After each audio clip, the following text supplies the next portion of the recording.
Okay, here comes. Here comes. Watch this. Here comes the bullshit. Watch, right? Oh, I'm a big fan, but bro, I'm ready to take you down. Go ahead. I don't care. I am of the opinion that the Roman Catholic Church and the Orthodox Church are both part of the one holy Catholic and Apostolic Church. Now, I know that's obviously a controversial opinion.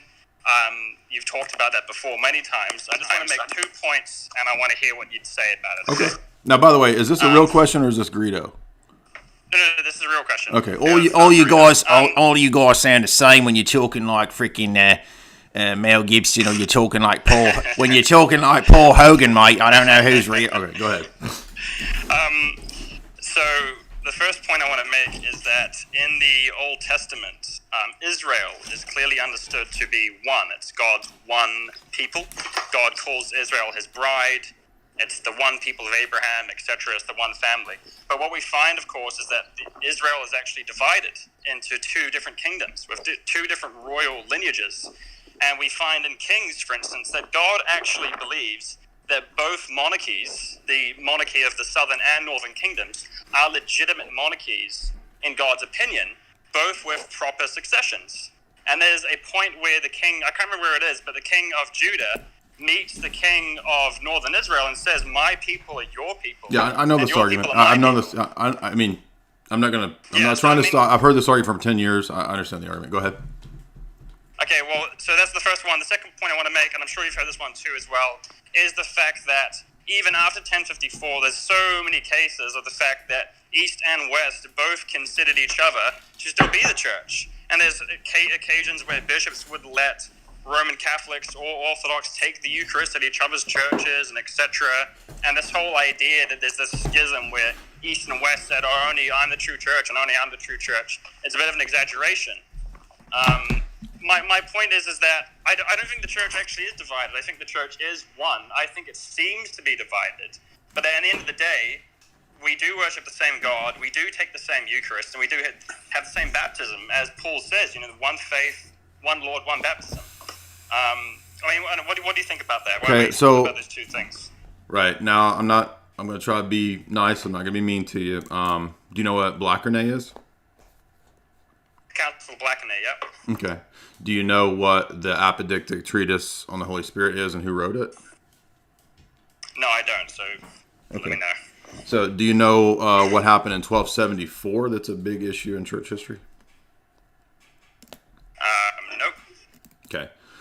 Now, I'm not trying to be mean, but that's all good. Knowledge of this issue would require and would I think necessitate knowledge of those basic things. Now, I'm glad you know what Blackernay is. That's one of the 3, and there's the other ones that could be brought up. But let's start with your analogy of Israel.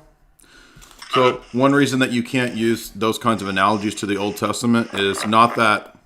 Can you mute when you're not talking because you got air coming through? Oh yeah, sorry. It's okay. Yeah, I'll do that. So the first problem with the analogy to Israel is that that's the Old Testament period before Pentecost.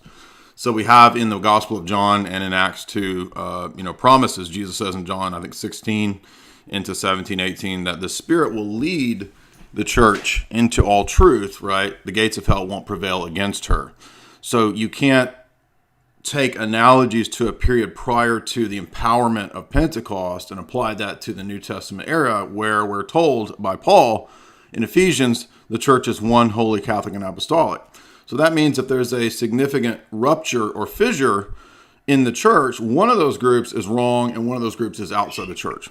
So at a fundamental level, on the basis and nature of what the church is, in terms of the New Testament doctrine of the church, right, you can't appeal to an Old Testament. Excuse me? I understand that. Okay, so whoever's hold on. So that's the response to the first problem, and then we'll get to the next one. So what's your reply to that? I just want to push back on that a little bit. So Sure. I understand with the Pentecost year and the Holy Spirit's coming. So what I'm confused by is this. So let's say before the schism, because we believe in one baptism, let's say all the Christians in the West, they have the Holy Spirit. They received him at their baptism. And same with the East. So what, the Holy Spirit left people after the schism, or maybe from then on baptisms were invalid? I mean, how does it all work? Because as far as I understand it, one reason why the church is one is that we all share the Holy Spirit. We all have that one Holy Spirit. No, the Spirit left the West. Now, I'm not saying that the Spirit didn't have. I mean, obviously, the Holy Spirit's omnipresent, so He doesn't leave in the sense of spatial locations. But in the sense of the public confession of the church, they have two different rival creeds. How could they be the same church if they have two different creeds? And the reason that I brought up 1274 is that that's when Rome dogmatically states what they mean by the double procession. And Blackernay and the subsequent Palamite synods state what we mean by energetic manifestation contra Blackernay. So if we have two councils, one that Rome accepts dogmatically and one that the East accepts dogmatically, and it enters into her liturgy universally, how is it that these two are the same faiths, especially after, are you familiar with the Byzantine lists? What, the lists of bishops or saints, or no? So in the early medieval period, for example, if you read Photius's Mystagogy, after this time period, the Byzantines started to draw up what are called Byzantine lists that list the various ways that the East and West have significantly departed from one another. So, in other words, how could they be the same faith if Vatican I says explicitly and clearly that if you reject the papacy, you're excommunicated? And contrary to that, the attitude of Blackernay and the attitude of St. Gregory Palamas' apodictic treatise on the Filioque Holy Spirit view of the West is that it's satanic. How can those two be the same? Well, I'm not going to defend Vatican I, and I understand the Roman Catholic Church. No, hold on. So if Vatican I says you're excommunicated for rejecting it, how can you be in the church and part of the same body if you're excommunicated for rejecting it? I'm saying that they're wrong. I'm saying, yeah, they're wrong to say that. Nevertheless, then they're not part of the then they're not the same faith. Then they're not part of the same faith. This is a simple. It's not. This is not even. It's basic common sense. Forget about the institutional. No. That is the church. There is no other church than the institutional church. Are you a Protestant? Do you believe in the invisible church? No, I believe the church is visible. Okay, then you have then that is the church, right? And it's not split into two different giant camps. I'm just finding it hard to wrap my head around the fact that because the institutional leaders made major mistakes, that God is going to have His Holy Spirit abandon the common folk. I mean, these are people who can barely read. Well, hold on. I didn't say that.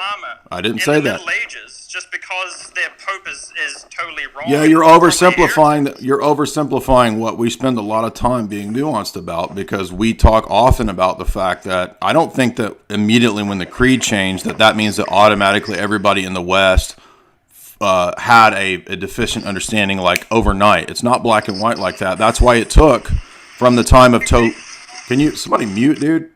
It took from the time of Toledo all the way up to the Middle Ages to see where the departure of those two faiths was. Now, do I think God is going to harshly judge every peasant? No, of course not. I've never said that. But it doesn't matter, because we're not here to try to peer into all of the infinite counsels of God to see individual peasants' status of salvation. That's not what we go by. We go by public creedal confession. And so if the West changed the creed, and they did, then it's a different faith. Now, it took several centuries to demonstrate whether, in fact, it was a different faith. And that's why I don't think it was some overnight 1054 black and white thing. It's not that easy. Of course not.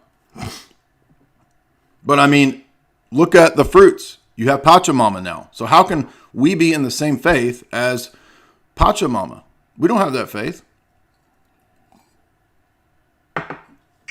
Jay, I'm not carrying out. I do have to go. How long are you on the stream for? Because I want to come back and finish this off. I don't know. I'm probably going to have to pop out for about 15 minutes. That's fine. You can come back. I'll be here.